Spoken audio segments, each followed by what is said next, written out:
All right, now I'd like to welcome to the show Alexander Hammond, who is a free trade fellow at the Institute for Economic Affairs and the author of the new book, Heroes of Progress: 65 People Who Changed the World. Welcome to Free the Economy, Alex.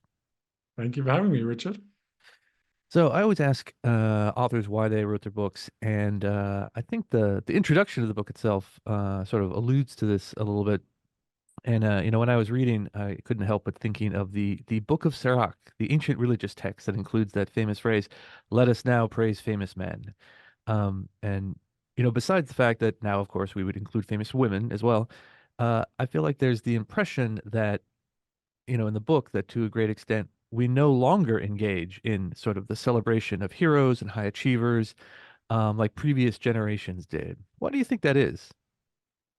I think it's a few reasons. In the foreword, the great Steven Pinker alluded to one of the reasons, at least, and he pins it down to a kind of a post 1960s intellectual climate that deemed it, he, in his word, kind of deemed it uncool to champion the achievements of the past. And I think I experienced this a fair bit at university too. I studied history at university level for a number of years, and the big man view of history was inherently uncool. It's no, no, Mhm. no. It's not down to the individual. It's down to everything else going around it, and I think that's correct to a certain degree, but I now think we've gone too far in the opposite direction.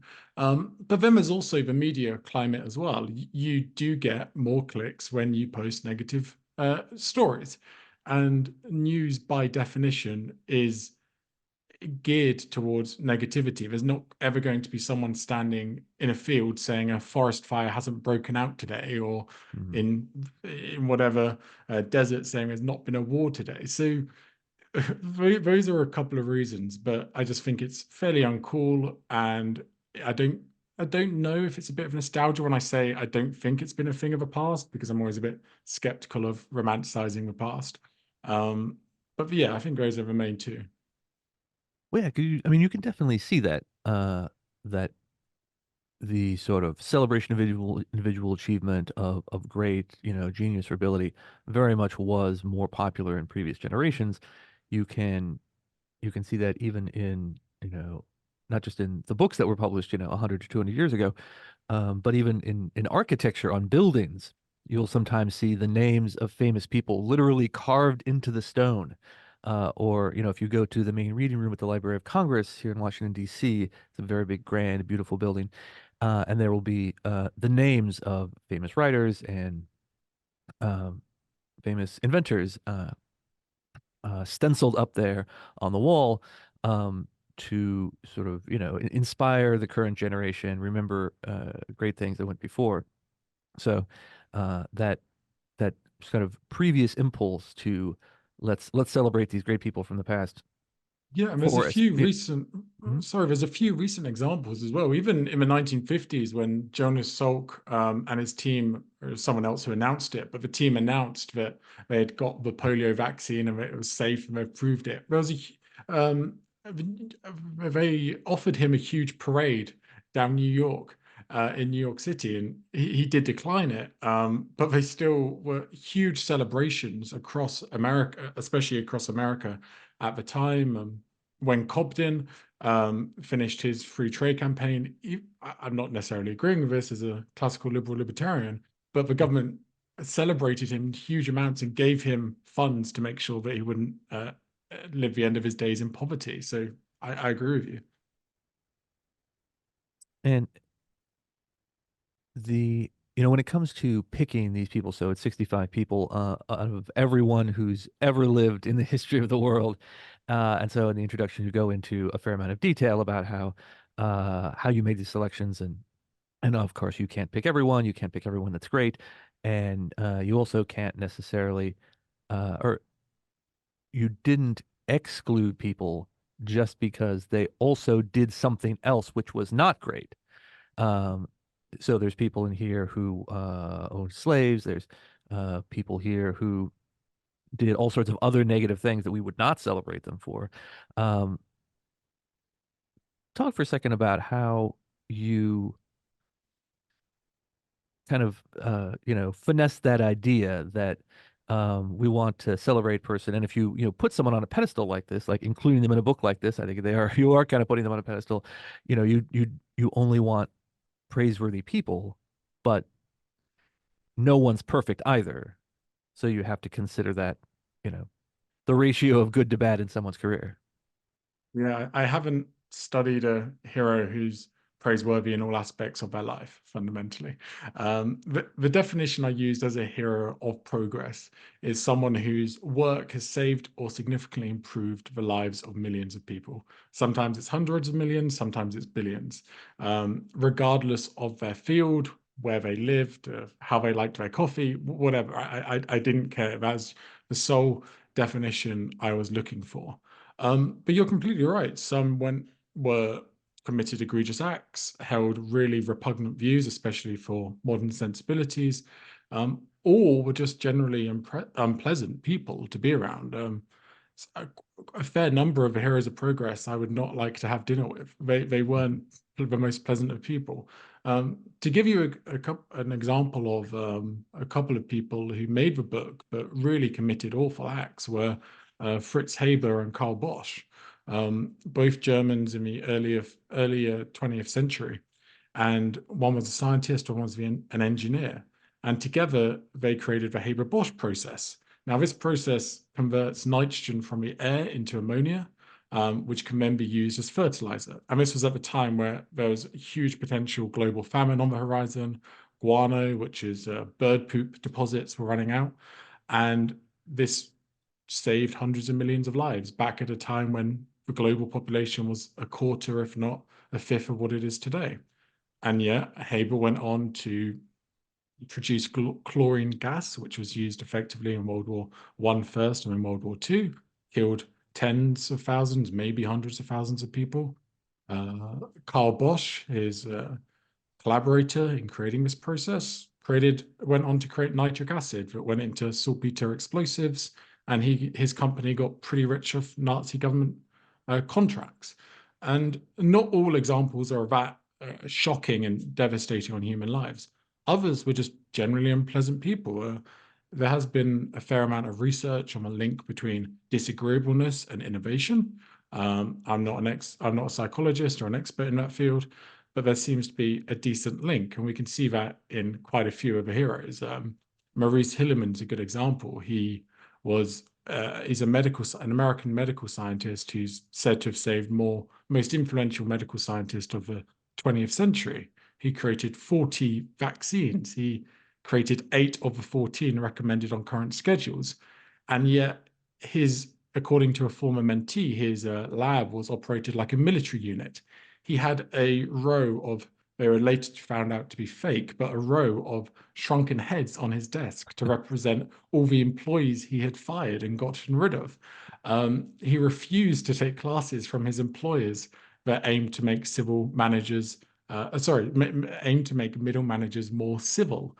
And yet he saved tens, if not hundreds of millions of lives. And I probably wouldn't want to meet him. Yeah, so these days I don't think you're allowed to decline the management training. Um, that that is a sort of fascinating contrast, I guess. And it's something that I've thought about a lot, that in order to be a sort of uh, you know, grand, heroic kind of person and to throw off everyone's criticisms of you. Because a lot of people in this book had brilliant ideas, and then the sort of powers that be at the time, or the people, the gatekeepers in their industry or their profession, said, "Oh, you're an idiot. Your ideas are crazy. This will never work." But they persevered, and in order to have that sort of unshakable self-confidence, I think you kind of have to that often goes along with being kind of an abrasive jerk to people, right? If you are Yeah. going to live on a live your life with imperial certitude, that often like brushes people the wrong way. But you have to do, otherwise you would have given up years ago in some of these Yeah. cases. Yeah. I think there's two key elements to this. The first is that, I guess to put it one way, is many were very good at processing information that doesn't correlate to the charming conversations we're having today. Um, and I'm not really in this debate too much. I look at a lot of the work done, but I've never contributed to it. But in the modern free speech debates, this is, I think, a bit of unexplored territory that I think a lot of the heroes that were featured would have actually been cancelled or fired long before they made their innovation, if they were around in a modern workplace. So in some ways, these kind of modern cancellations can be contributing to declining future progress. And then the other sense of what you're saying as well is this sheer tenacity so many of these heroes had towards their work. So many worked over weekends. Some went through the media scrutinizing them. They didn't have Twitter at the time, but I'm sure Twitter would have been on fire. You had the inventors of a whooping cough, for example, Grace Eldering and Pearl Kendrick. They, perhaps due to some discrimination because of their sex and then also funding limitations, they weren't allowed to work on the whooping cough vaccine during their day-to-day work. So they spent all their weekends, their holidays, their evenings in the lab coming up for it. And they did so. And it saved 15 million lives so far.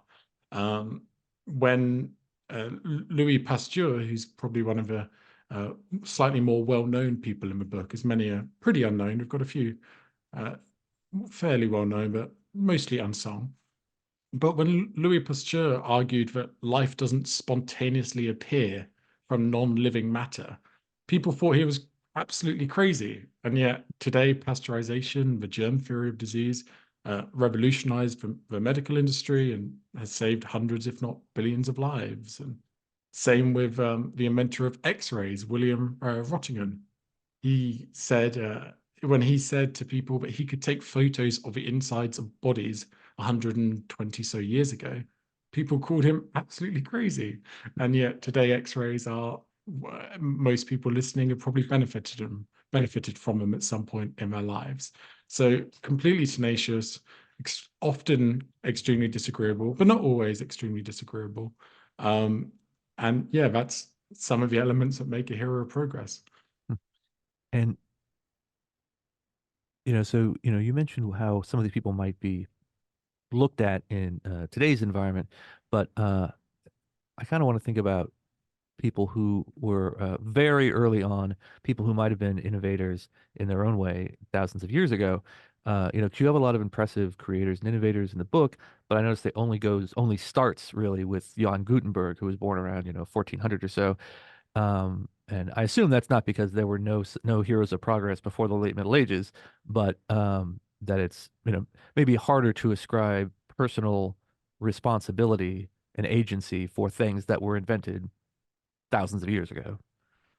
Yeah, that's right. And fundamentally, what I wanted to have in this book is definitive proof that someone did X thing.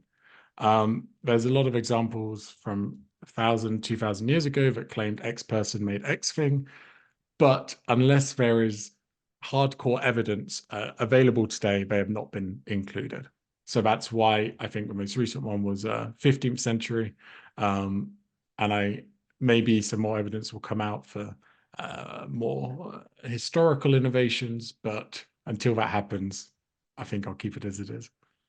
Well, yeah, and because I'm sure there was a brilliant Roman engineer who came up with a really great idea how to make arches better, but we don't know his name.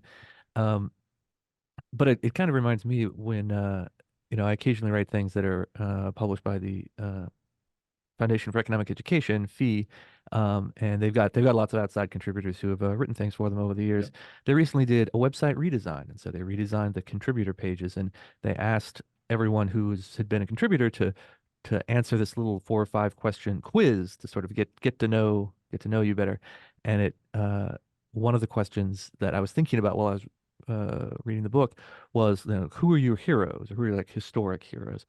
And I feel like there's a lot of names I probably could have mentioned, but I wrote one thing that I thought um, was more of a comment on the process, the idea itself, which is there's probably all sorts of people who I would have considered heroes if I had known about them or if I knew about their lives, but because they weren't political figures or military commanders, I don't know who they are, right?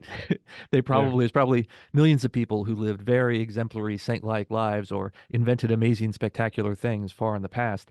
But you know, until we reach a sort of, AI singularity maybe, and we are able to like rediscover all the lost knowledge in the history of the world, there's no way to know.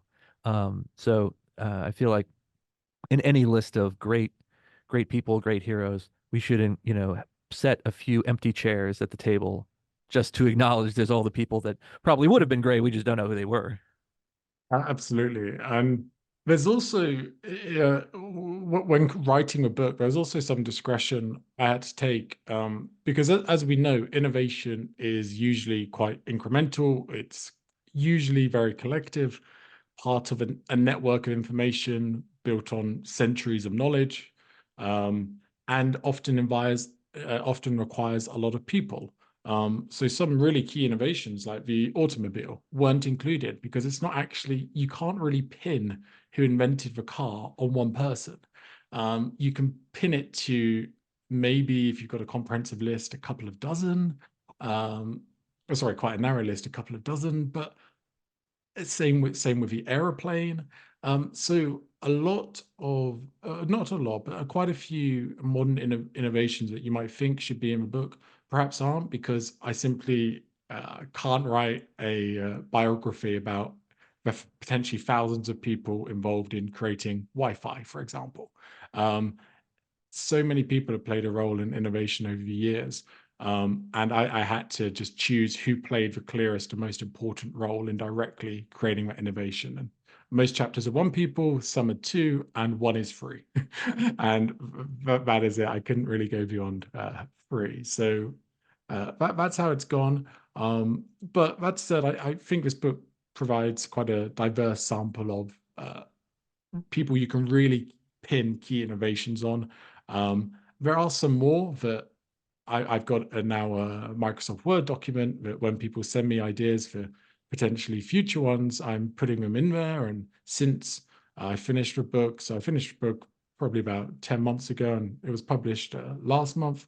But since finishing the book, I've added a couple of more names to that list that maybe should have been included and I had just missed because there's such a diversity of fields. We've got agronomists, economists, to scientists, to writers, to innovators, so many different fields to explore. And it's impossible to capture them all. So it's very possible some people do fit this narrow definition of a hero of progress, but just their work isn't known about, or perhaps I missed it.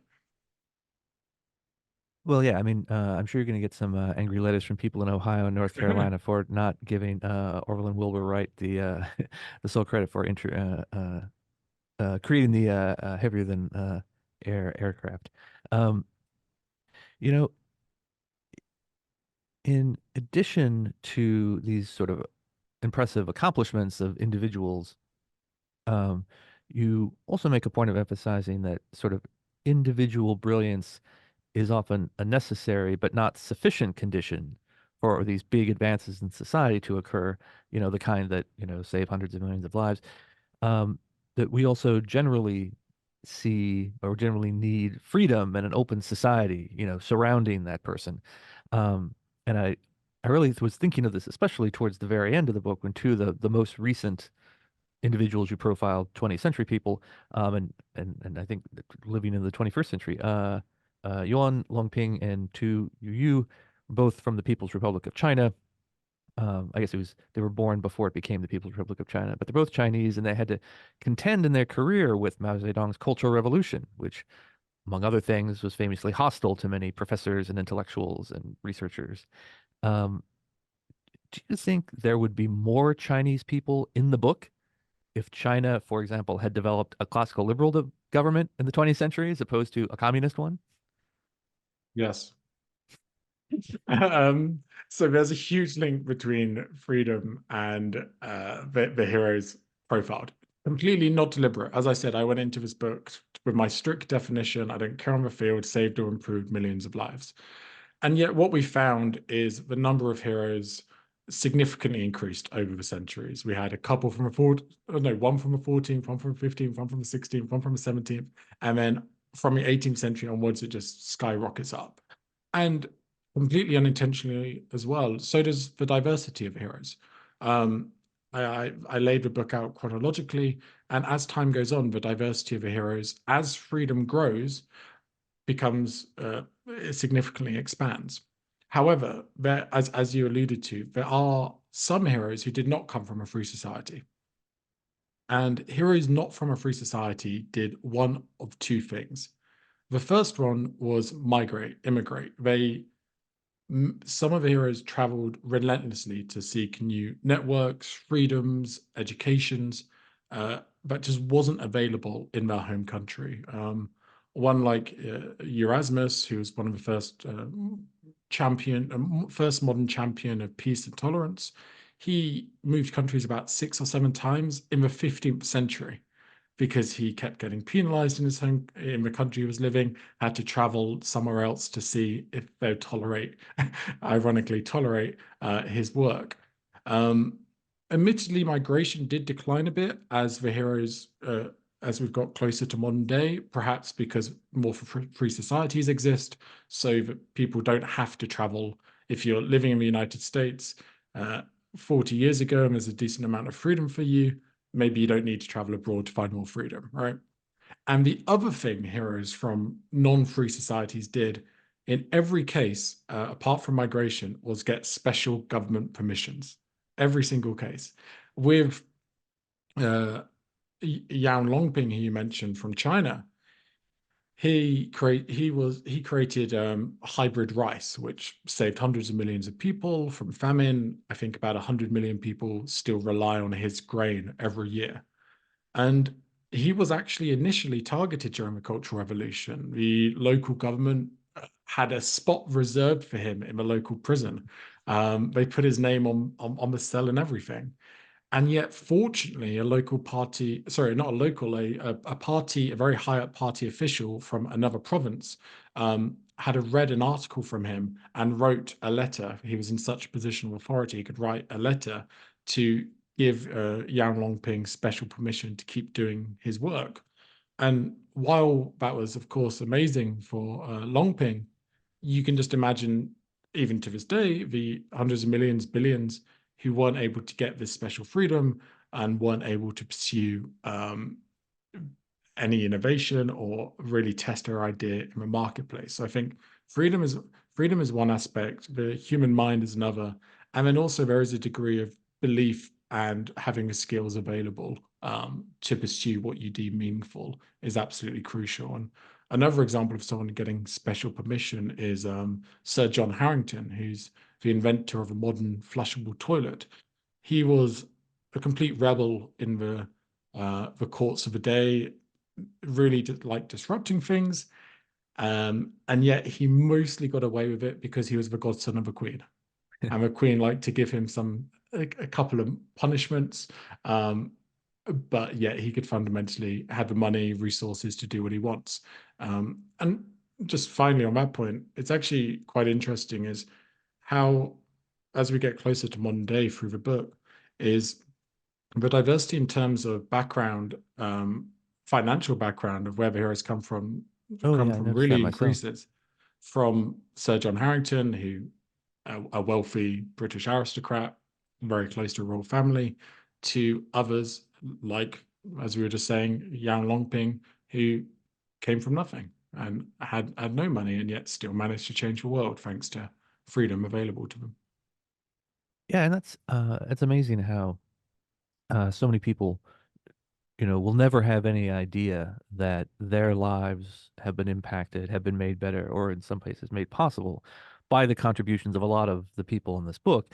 Um, you know, the the millions of people who didn't starve to death in China because of that hybrid rice, um, you know, had no idea that that's only possible because someone who was delivering a letter from a party official in another province Yeah. didn't drop it in a river by mistake. Um, you know, one and I'm thinking about the sort of people who categorically are in this book versus not in this book. Like you said, there's a lot of diversity, especially as we get closer to the present day between men versus women, people in different parts of the world, people with different socioeconomic backgrounds. Um, and I sort of hinted at this before that there's one group of famous and influential people that is very much not in this book, and those are military leaders. So there's no Napoleon, there's no Toussaint Louverture, or the Duke of Wellington, Douglas MacArthur. All those people are not here.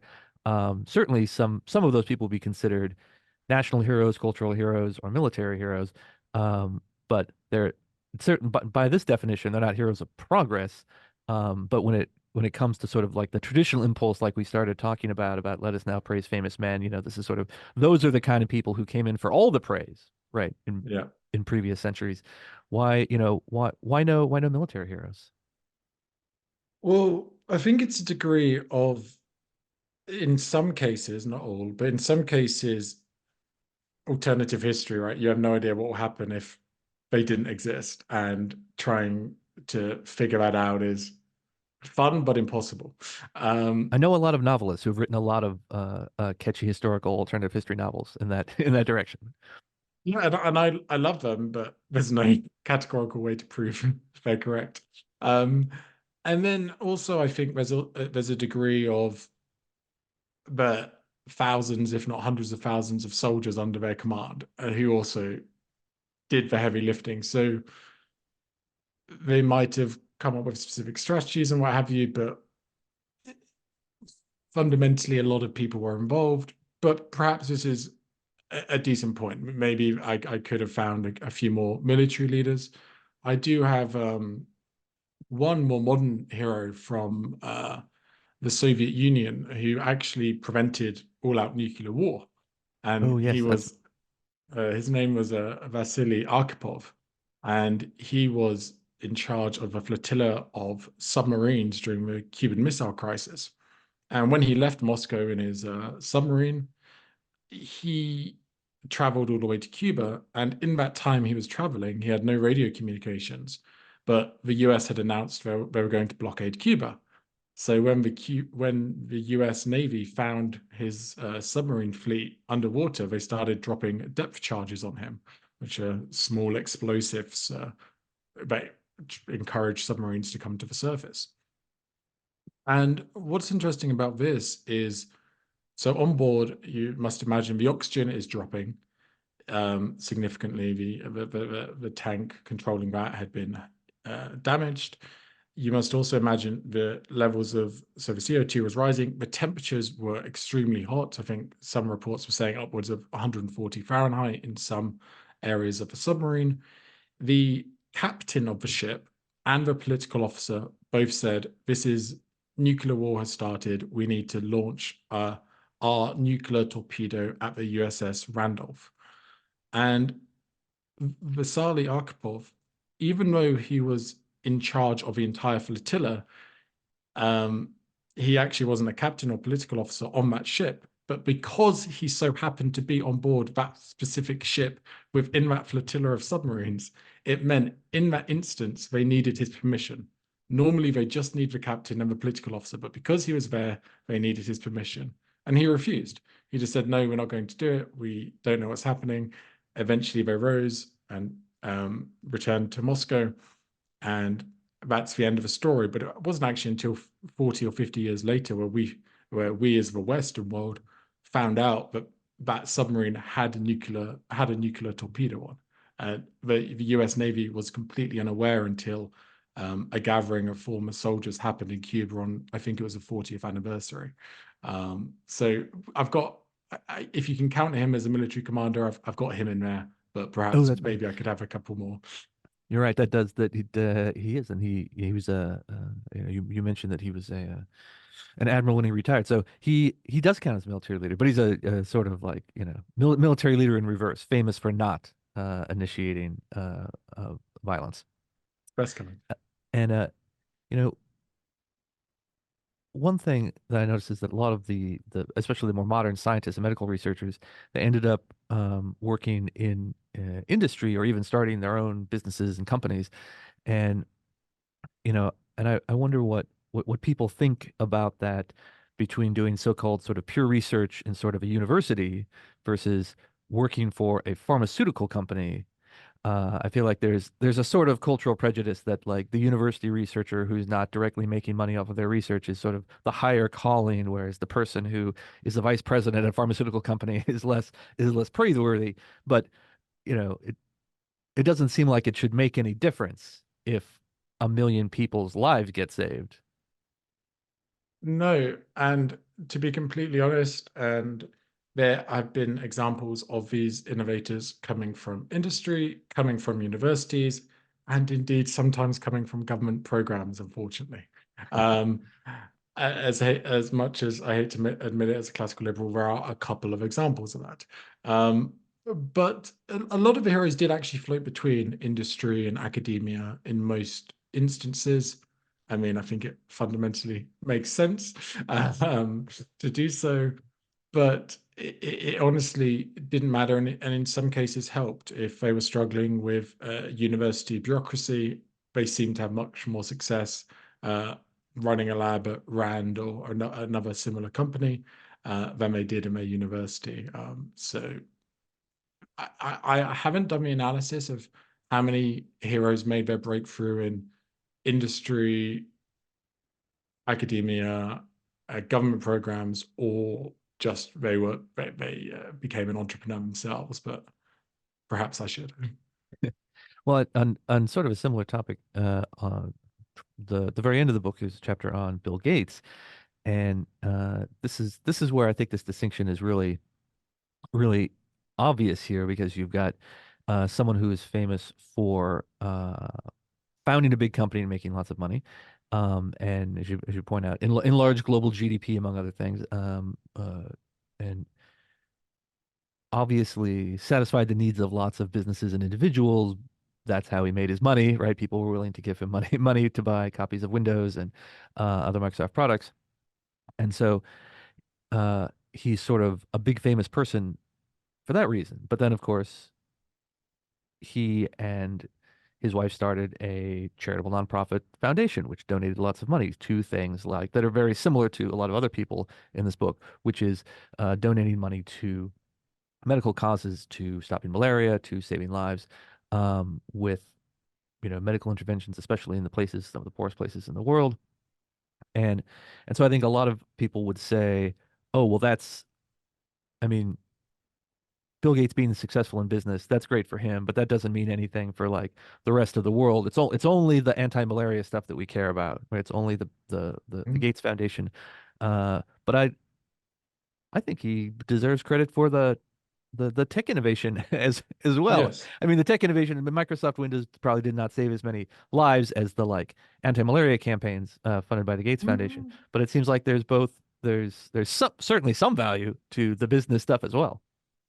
Well, well, absolutely, yes. I think his industry work is far more significant globally than his other foundation work.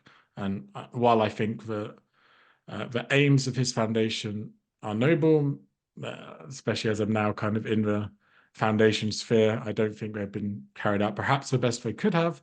He was included because of what he did to industry and revolutionized all of our lives, not because of the work he had done via his foundation. Not to say someone could be excluded because they set up a foundation, but fundamentally it's because of his industry work. I like to kind of joke, have a thought experiment. What would we all do if Microsoft Excel stopped working tomorrow morning? Everywhere, all at once, stop working. I think the global economy would crash. I generally can't see any other situation apart from huge catastrophe of the economy, and if it just crashed forever. So much is reliant on what he helped create. Admittedly, Bill Gates can be considered a bit more of a controversial one. I know a lot of people don't like him, and indeed, a lot of people were involved in the kind of the creation of modern computers as we know them. But I think the programs he created um, and the way he made them accessible to billions of people across the world every single day. It's not just a one-off thing that we use Microsoft Word or Excel or PowerPoint. It's every single day. And if they were to crash tomorrow, I don't know what I'd do. All my work will be gone. I'd be royally screwed. So thank you, Bill Gates. You just need to get rid of those big portfolios of grid paper and copy every value down that you got Well, can in you every Excel imagine? sheet. Yeah. Um, you know, the so to sort of wind up here, one person who I was the very least surprised to find in the book was Norman Borlaug, who was famous as a plant biologist and geneticist and helped create uh, big advances in plant technology that fed lots of people, like a couple of the other people we've mentioned. Um, and he passed away several years ago. But I was very lucky, and a few other people at CEI had the chance to meet him. Oh, And wow. we gave him an award that we call the Prometheus Award for Human Achievement. And so far, he's the only one who's ever gotten it. It's a singular. No one else measures up to Norm. And especially want to mention him because of our previous back and forth about sometimes people who are great creators are also great jerks. That was definitely not true of Borlaug. He insisted everyone call him Norm rather than Doctor, Professor, or anything like that. Um, and he was genuinely extremely nice to lowly people like me 20 plus years ago who he had no reason to be nice to. So sometimes there are heroes of progress who are great and you might want to have dinner with. Absolutely. And Norman, thank you for sharing that story. I had no idea. And Norman Borlaug, for those who don't know, saved about a billion lives, if not more. It's hard to calculate. Um, an American, completely revolutionized, I guess, farming as we know it. Um, but yes, many were extremely nice too, and charismatic, I should say. The William Wilberforce, when he helped end slavery in the British Empire, it required his charismatic, charming personality. And same with Richard Cobden, when he did his campaign to ensure free trade in the British Empire too. Both Cobden and Wilberforce are Brits, I should add. All right. Well, Alex, thank you so much for being with us. This is fantastic. And based on all the people that are now sending you submissions, maybe we'll have volume two, revised and expanded. Maybe volume two. Maybe I could go in the opposite direction, explore heroes of regress and examine who caused the most harm and what drove them to do so. But yes, if anyone has ideas for heroes I shouldn't have included, I'm happy to receive them. I'm less willing to argue about why they weren't included. All right. So before we go, where can people find you online? All your stuff, your social media. Yeah, my main one is on Twitter, and it's at Alexander Hammond. And there's also a website dedicated to Heroes of Progress. I believe it's called heroesofprogress.com. All right. Thanks again for being with us. Thank you so much, Richard.